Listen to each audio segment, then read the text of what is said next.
Hey, everybody, welcome back to the Humanity Sells Podcast. I'm your host, Brandon Triola, and we are going a layer deeper today in the world of ServiceNow. And we are going to be looking at a conversation that Nate had with one of the most amazing, awesome, brilliant enterprise architecture experts on the planet, our friend Kadir. He's the senior partner at a company based out of Germany called Inspy. And him and Nate are going to talk about 3 keys to helping users prove ROI and become platform champions today. If you are in the ServiceNow space at all, you're going to want to hear this. And look, even if you're not, you're going to want to listen to this, because the most vital thing that you can do inside of your business, if you want to invest in technology or transformation of any kind, is to be able to prove the ROI of that investment. How do you even, where do you even start with that? Don't worry. Listen to Nate and Kadir, a true expert. They're going to talk about it today. You're going to have some awesome takeaways. Grab your notebook, grab your pen, and let's get ready to jump in. Welcome to the Humanity Sells Podcast, where we talk about the marketing revolution that's happening in tech consulting and how the best businesses are elevating their brand, amplifying their message, and selling more by being more human. We're your hosts, Brandon Triola. And I'm Nate Nettie. Let's get into it.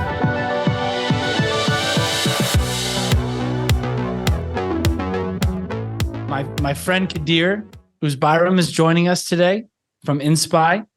And Kadir has a long and storied history in IT and in technology. He has been all over the world for decades, building systems for enterprise organizations, building applications. He's extremely talented. He's an entrepreneur. He's a family man. The list goes on about Kadir. He happens to be a friend of mine.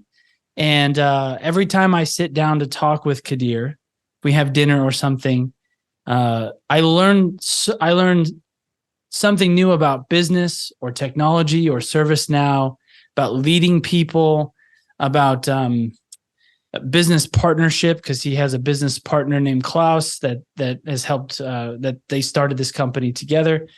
He's just a brilliant human being that all of you need to know. If you don't follow him on LinkedIn, go follow him right now. And without further ado, my German colleague, Kadir Özbayram, welcome to the State of ServiceNow Summit.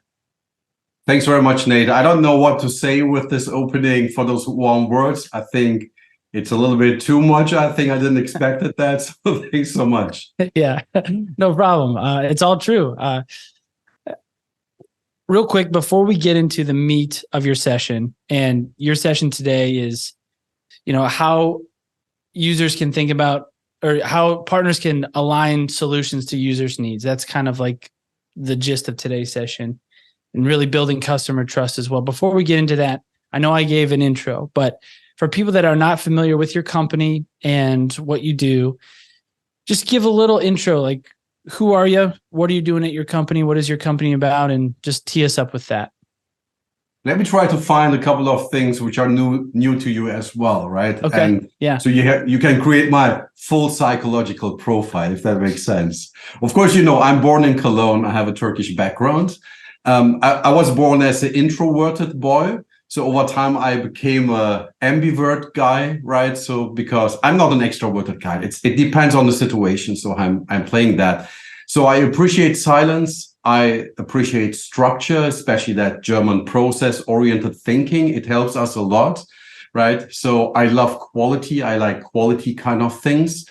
And I'm looking for new experiences, and I'm very kind and keen to share those experiences with the people I love, because I think that is what counts in life, right? So I'm not money driven. Money is not the goal. I think money is an enabler for us. So I have a long history of working. I basically started as I was 14 years old during my school trials.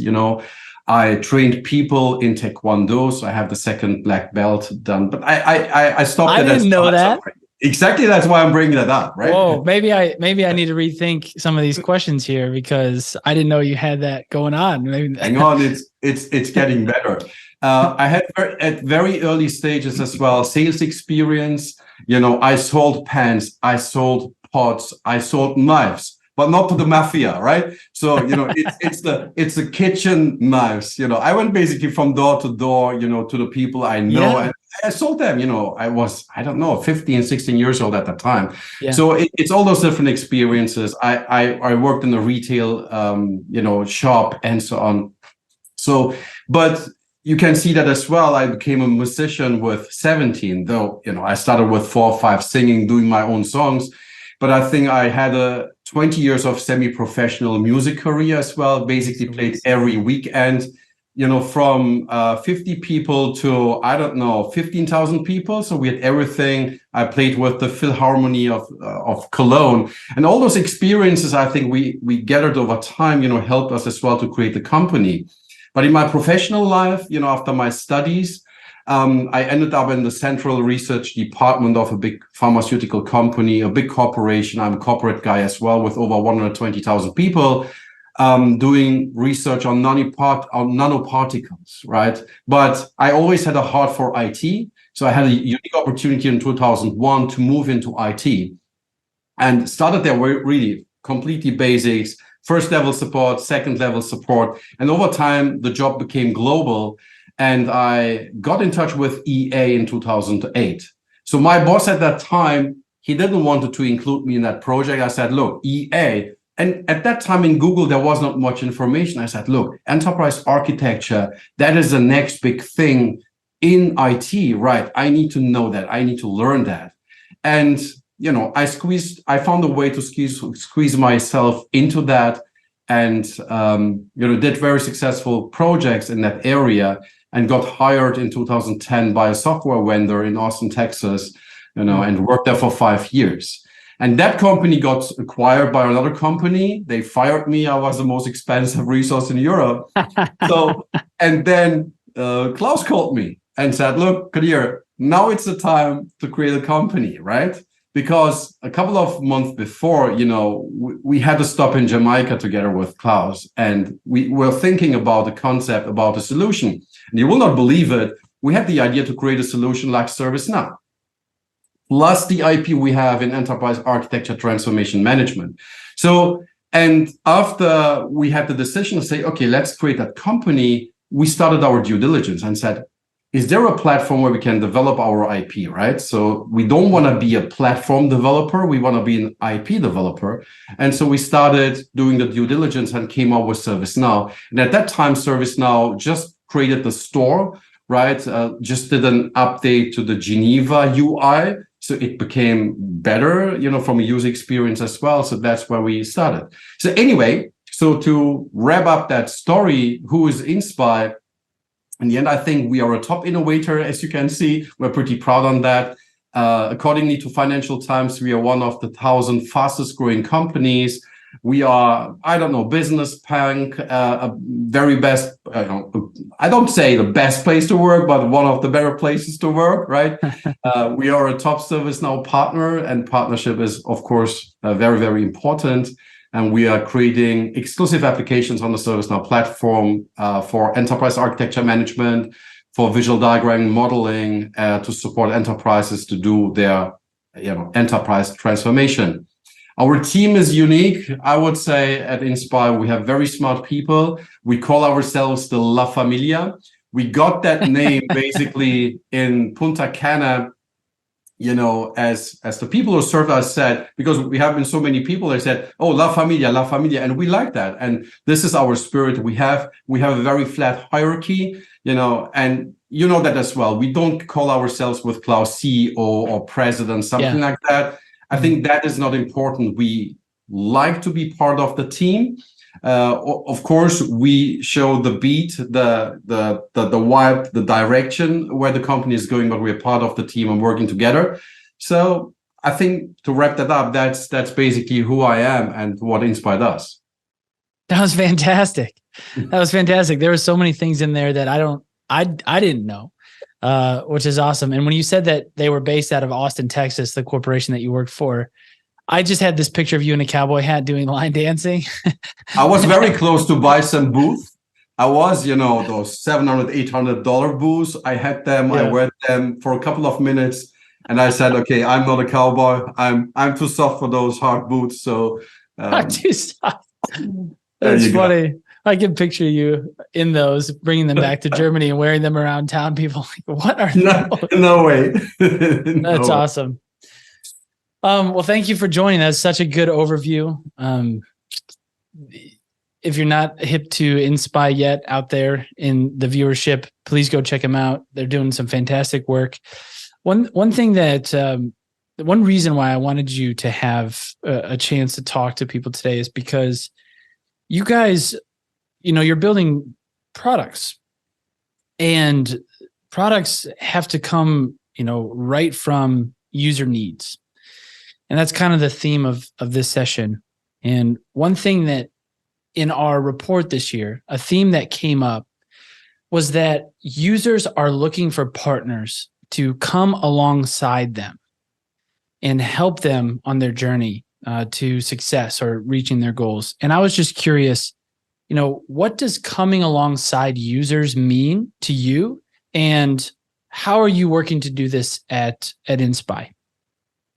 ServiceNow is a great platform, and I think they're solving a lot of customer problems, but it's becoming now so big that ServiceNow is relying on those partners. It's a fantastic platform, and they have like HR modules, PPM, you name it, that, right?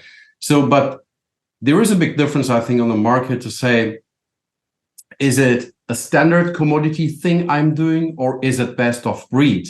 In the end, when I'm running my company, I want to be better than the competition, right? So I need best of breed. Look, HR, marketing, and so on, sales, those are commodity things for me. And I will use a solution on the market, which is, standard. I don't want to reinvent the wheel for HR. But there are companies out where their core competency is HR. So they need best of breed solutions. So they will develop something.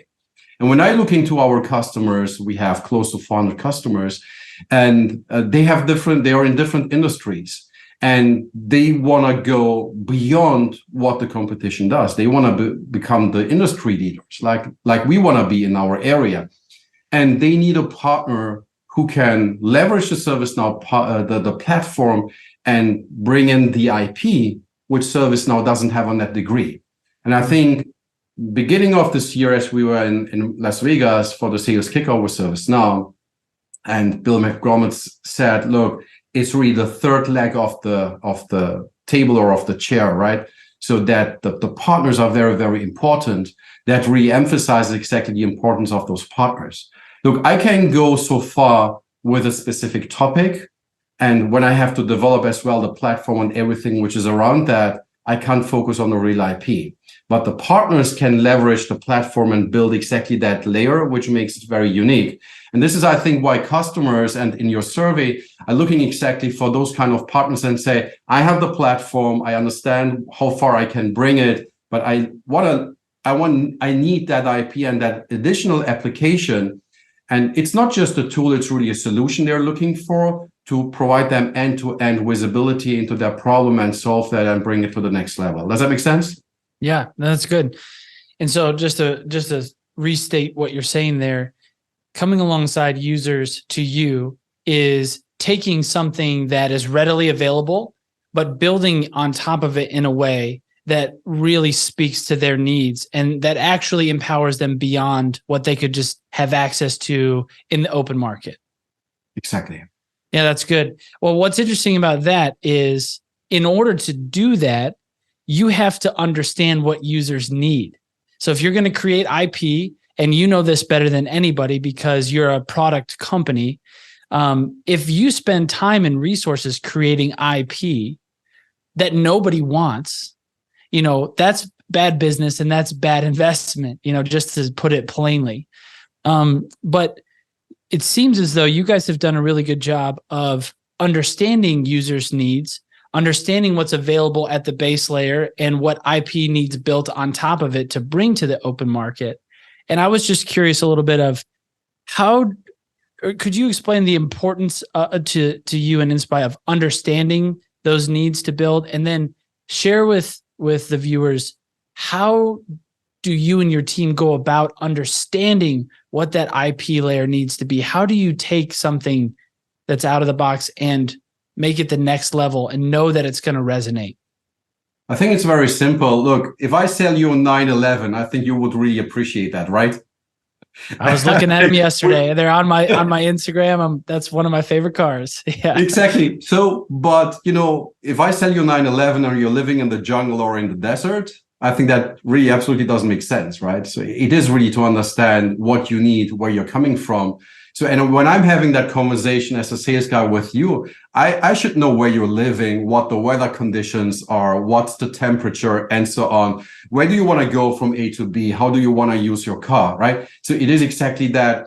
I need to have that understanding, right? So, and then I can recommend you get a Jeep, a Toyota, a Hummer H1, who can deal with those high temperatures, and you're not sinking in the sand with your 911 after a couple of miles, right?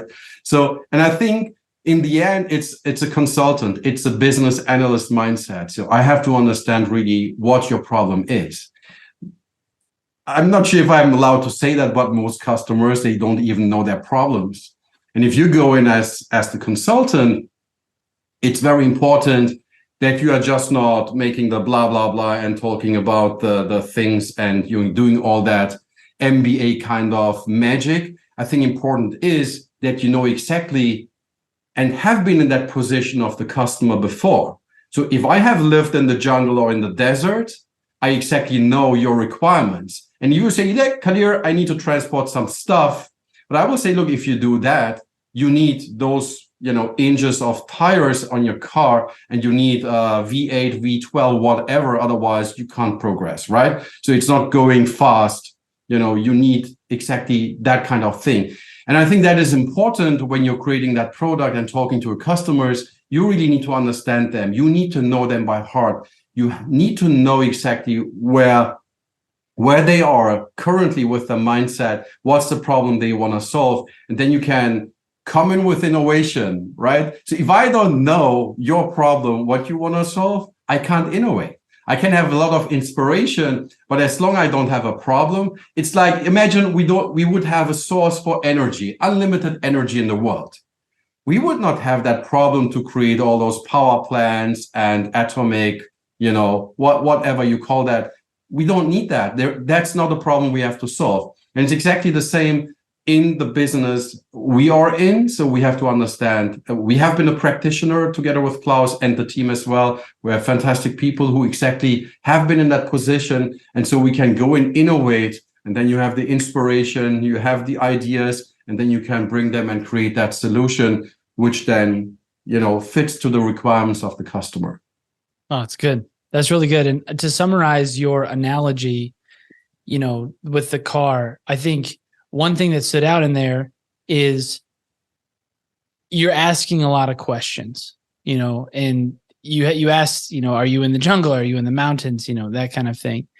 In addition to asking questions of users, how do you and Klaus and the rest of your team get information from the market? You mentioned at the beginning, you're very focused on due diligence. You're wise businessmen who do not want to make bad investments or uninformed investments and take unnecessary risks. So is it just asking questions to users that gives you this information? Are there other ways that you go about understanding what users need? Well, of course, there is the aspect of doing the market analysis, doing competitive analysis, and seeing where the market is going in general. So it needs just more than having that experience. And, you could be on a theoretical level, one of the best guys, and, it's academical. And on the academical level doesn't mean that you can bring that as well into the practice on the practical level. And that is, on the one hand, of course, we understand the theoretical aspect, but then it is go into the practical world and make that work, the theoretical stuff. And I think that's a big challenge with all those frameworks which are around the world, which doesn't provide the value when you just implement them. There is just more to do that. And it's the end-to-end thinking. So how do we do that? We're talking to our customers. We're talking a lot to our customers. We have our regular sessions with them. And of course, if you look to our process and talking about the Pandora's box, which we are just opening, you need customer success management. You need to have the mindset to make a customer successful. Then even your sales team, I would call our sales team as well as business analysts, they go in and ask exactly the right questions to understand what is it the customer wants to achieve. And then we can go in exactly and do the reverse engineering and say, okay, this is what success looks like. What do we need to do to exactly achieve that? So that's what we're doing. That's great. I'm taking a note here that just to summarize what you said, for the other partners out there looking to make sure that you're building in the right thing and learning the right things. Two things that you said in your story there, or just your explanation: customer focus. So you have to be obsessed with your customer throughout the whole organization, and then a spirit of curiosity. And that might seem obvious to you, but I think to a lot of people out there, embedding curiosity and starting with the assumption that you don't have the right answer, that you got to go find the information, and being curious and instilling curiosity throughout your whole organization. Just having been exposed to you and your team, the most curious people, we sit down at dinner or something and tell me about your life. What do you like to do? You're very always mining for the gold in another person. And so I think a takeaway here for other partners watching or listening is focus on your customer, be relentless about understanding them, and challenge your team to always be curious, no matter the level in the organization or the role. Because you mentioned there's sales, there's product, there's customer success people, and even you and Klaus as well. So was that a good summary of what you were saying? It is. And, I'm an architect, right? And I'm thinking in terms of models. And where I'm starting is really the vision. What's the vision you want to achieve? And sometimes it's maybe too high level if you are in customer interaction, but the company has a vision, right? And you have to understand what's their mission, what's their goals, their strategies to achieve that. And then that is something you can then connect to the business model and understand exactly what needs to be done, where are the risks, where are the opportunities to provide that. Until you have those information, I think you can't really help the customer, and this is, I think, a mind change we need in the market. They go in and have their 200 questions, 300 questions in the RFP and say, can you do this? Can you do that? To do what? What is it you want to achieve? I can say if you can change the color, if you can export, if you can import, if you're ISO certificated, blah, blah, blah. But that doesn't solve your business problem. And this is something which requires trust as well, right? On both sides. And we had customers. I have a big German car manufacturer. We had just the feeling that the mutual trust we have, that doesn't exist, right? And we didn't solve that, our solutions, because we have big doubts that they will be successful. We live from success. We sell success, but if the customer is not able to become successful, that will be a very bad reputation for us. And this is why we are very, very hard. No, it's not about the money. It's really about success. And that's why we are here, as Inspire. Well said. That was great. So in the last few minutes here, I'm gonna press you for some pragmatic advice. Because in these sessions, I often attend webinars, and sometimes I feel like there's a lot of theory in webinars, or even live events. There's a lot of theory, and I think a lot of people enjoy talking about theory. But I think what is also valuable in tandem with theory is pragmatic advice. And I would love for the viewers of this session to walk away from this session with some pragmatic advice from you, maybe a process or a framework that they could kind of walk away with. So my question to you is, and this might be putting you on the spot here, so I know it's okay if you can't fire this off, but just give us your best framework or process. Could you help us, give us some simple process that you use at your company for understanding the customer needs that are so valuable in helping you build something that they really want and trust you to build? So just a simple process that you use yourself or your team. Just on the fly now. I think I have 7-8 points in my brain. So let's see if we can order them in the right structure. But before we're talking about those steps, I think there are some prerequisites you have to establish. I think the process is that successful, or maybe we should really write an article about that. It's an interesting question. I think the prerequisite number one is, I think you have to create that transparency and set up a trusted environment with your customers. If you don't have that, forget the rest. Okay. So the other thing is you have to demonstrate your competency, that you really know your shit in and out. Everything else doesn't count. If I can't prove that I know my stuff, you will not trust me, doesn't help. Success stories may help if you have done it before. As we created the company, it was very interesting. We just sold our PowerPoint to our first Finnish customer, and he bought it. He even gave us the money. There was no single code written. He just trusted us because our performance and reliability from before, right? But that doesn't happen every time. So you have to prove. And the big companies, they go in very arrogant and say, we are the biggest ones. You're a small company. Why shall we trust you? Where's the security? Blah, blah, blah. That's a different level. Anyway, so make sure you can demonstrate your competency.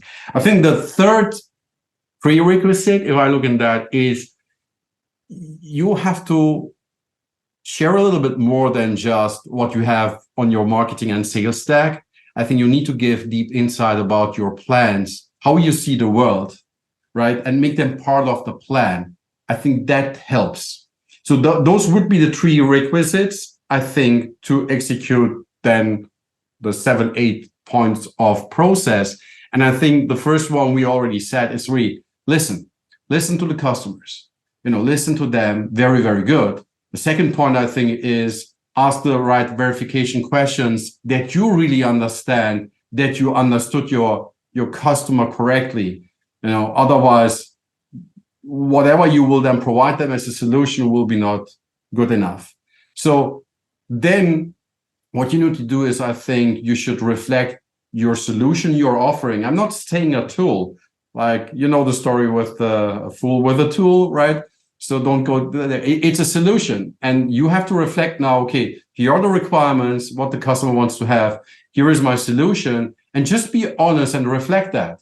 In my career, the sales team sold something. I'm trying to go and implement that, and it just doesn't fit, right? It is, they oversold it, right? And that should not happen. That eats your credibility. Just be honest enough and say, okay, guys, maybe you should use another solution, which is a better fit to your thing. Just walk away, because, just getting the quick money is not reliable. We're on the market since 8 years, but because this is the credibility we can build up. So where are we now? 4 or 5, something like that. And make the customer, I think, part of your roadmap. Prioritize that together with you. Of course, there will be some strategic accounts for you, some tactical accounts. But my advice, and this is how we are doing it at Inspire, is we're trying to bring in those same-minded customers, who likes us, whom we like, and where is a good fit as well from a collaboration perspective, and the transparency and the trust. We will go with them and say, look, guys, this is what we want to build in the next month, next year, in 2, 3, 5 years. So what of that is important for you? Do you have any ideas? So make that roadmap. That will go much, much deeper in the relationship and the DNA of the relationship. So then the next thing is prototype, test, make them part of that iteration, show them the wireframes, ping pong with them. We had fantastic sessions like where the customer in San Diego, we went there. They wanted to have something, quickly draw it on a whiteboard, ask the questions and come with that. And then one other point is implement that and give them access, make them alpha, beta tester, or whatever, give them the prod, but then get the feedback. And I think maybe that's the last second point I would have, get the feedback and see if they're happy with that. If they're happy, create a success story. It could be an anonymized one, but that is to build the trust with other prospects and customers. And the last step, I think, is iterate. You will never stop. We will continuously go with the customers and prospects being in that conversation. So go back and listen to them again, because they will mature over time. their requirements will change, people are changing, so you will start and iterate again. So if you're ready to iterate, so there is not one goal and one end of that, to being successful and trusted advisor, whatever, and everyone is happy. It's changing. And if we look into business to business and enterprise software, I think the duration of a solution is 3 to 5 years. So you need to be in the neck of your customer, not too much, have checkpoints every 3 to 6 months, right? And then do that iteration and go through those things and see where they are. Okay, wow. Some gold in there. And what I loved about that was, I think you can only say those things from experience. Your knowledge that's coming out of you in this session is totally experiential. And my gut tells me that somewhere along the line, there was something you did, looking back, you would have done differently. And you go, oh, okay, I guess we need to add this to the process. Oh, I guess we need to add this. So we're almost out of time, but I just want to give a reflection of what you just said, a quick summary of the 8 parts of understanding customer needs and requirements. This is just feeding it back quickly. Listen, ask questions and verify, reflect requirements with customer needs, make the customer a part of the roadmap, prototype and test, implement, get some feedback, and then iterate the crap out of that idea, and then keep doing all of that in a loop. Does that summarize it? Sounds good. I think that sounds good. We should sleep on it. And maybe there's the one or the other point missing of that. But I think, the quick and dirty, I think that's the overall process. That's great. Before we sign off, 2 things. First, I want to give a birthday shout out to your daughter. Today's her birthday. Thanks. Will you share her name with us, and we can say happy birthday? It's Zehra. So she's turning 11, or she turned 11 today. So it's around 8:40 now. So I think we had a fantastic day. So wrapping up the day with her as well. So she's happy. That's great. 11. I have a 2.5-year-old, and I could not imagine how fast it goes from 0 to 2.5. It must have gone so fast to 11. So what a special day. Thank you for taking time on her birthday to be with us. Lastly, could you just let people know again, where to find you if they want to reach out and talk to you, and just, quick overview of what Inspire is working on right now and how people can get in touch?